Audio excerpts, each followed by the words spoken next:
So I ran across this article and it said, did Quicken loans cook homeowners' appraisals? Well, the feds say yes. So what is it exactly that Quicken did? And by the way, this is the reason why I hate class action lawsuits against banks. The very thing that the CFPB is pushing for right now, about to make a rule where Congressman Hensarling said he's going to bring Richard Cordray up on contempt charges if he does. Nevertheless, the CFPB is going to get rid of arbitration in favor of class action lawsuits.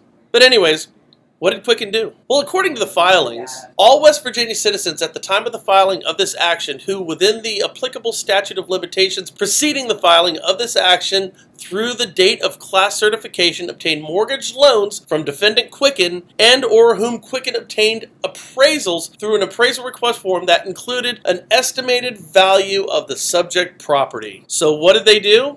Well, before the meltdown, when Quicken was putting in their appraisal requests, they were putting down what they thought the value was. Now, if you've been doing loans for any period of time, then you know that's what every single lender and loan officer in the country did. So if Quicken is guilty of cooking appraisals by putting an estimate of value on an appraisal order form, every single loan ever written prior to 2009 has a cooked appraisal in it. So what's being alleged here is that the homeowner had a value and Quicken had a value, and the appraisers would just bring that value in. And what Quicken is accused of is putting estimates of value that were significantly higher than what market value truly was. Okay, once again, ask yourself, who does this harm? So let's say that I have a $90,000 loan, and my home value is $100,000, and I go forward with that loan. What's going to happen to me? First of all, me being the homeowner, I have a 90% loan-to-value deal here, which means that loan is going to have mortgage insurance. It's going to cost me more. Second of all, it's going to have loan level price adjustments on there, which is going to make my interest rate go higher. So the homeowner, the one bringing this class action lawsuit, would actually benefit from a falsified appraisal. So if I have a $90,000 loan and the appraisal comes in at $150,000, I, the homeowner, get a lower interest rate and I don't have mortgage insurance. So it's very peculiar to me that the homeowners are bringing this lawsuit against Quicken when, if in fact Quicken was cooking the books, and they weren't, they're providing an estimate that every other lender in the country did, they were providing a loan that was going to be significantly better than if the appraisals came in at a lower value. Yet, they're still bringing the lawsuit. Well, then ask yourself, if this is the case where the homeowners actually benefited from the loans that Quicken wrote them, why would they bring this lawsuit? Who really benefits?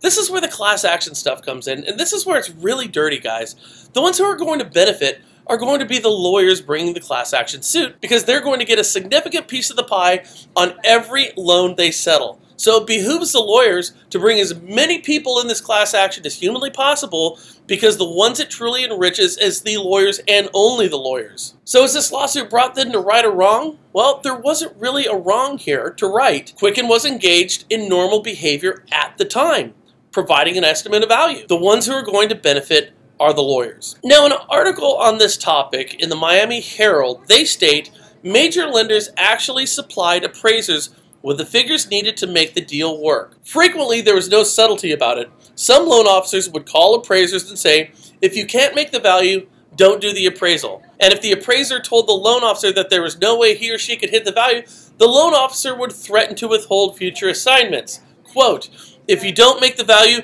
you will never get another deal from us. Okay, well, here's the thought. And by the way, this goes beyond loans. If you have a license to do your job, whatever that job may be, and somebody comes to you and says, you need to break the law and threaten your license and your livelihood for me, and if you don't do that, I will never work with you again. Well, then you tell that person to pound sand and leave. And the truth of the matter is, that's not how this stuff went down. Did it occasionally? I don't know, maybe, probably, but isn't there accountability on the part of the appraisers on this thing? Screw you. I don't want to do your fraudulent deal. I don't want to do your next fraudulent deal. In fact, I don't want to work with you because you're a fraud. See, but when a loan officer did a refinance, remember, this was the day before Zillows and the Zestimants and all that good stuff. So loan officers had to speculate in terms of what the value of that property was going to be to see if that file was going to work or not. And there were times that if an appraiser couldn't hit a value, then there was no need to do it. So I would often call my appraiser and I'd say, hey, do you think this value is something that we might be able to make? And half the time my appraiser said, no, it's probably 20, 30,000 less, in which case we would reconfigure our loan and we would change it to something that was not as beneficial to that client. That's how it worked. So imagine how it's set right now, where a loan officer has to speculate wildly as to the value. So the consumer has no idea what rate or term they're going to get on that refinance. Yet we're asking that consumer to spend their money on this appraisal. Wouldn't it benefit that consumer to have an idea of what that value might be before they actually commit to spending $450 or $550 or up in Portland, Oregon, $1,000 for an appraisal? To me, that sounds like consumer protection, not consumer harm. So we can look at titles like, did Quicken Loans cook homeowners appraisals and the feds say yes? Well, there's two sides to this story, and I'll tell you what, I'm happy that Quicken's fighting this thing, because frankly, they're fighting for you too, because if this thing spreads, remember, every loan written before 2009 had an estimate of value from every lender and every loan officer everywhere in the country, period. So sue us all. Mortgage Shots.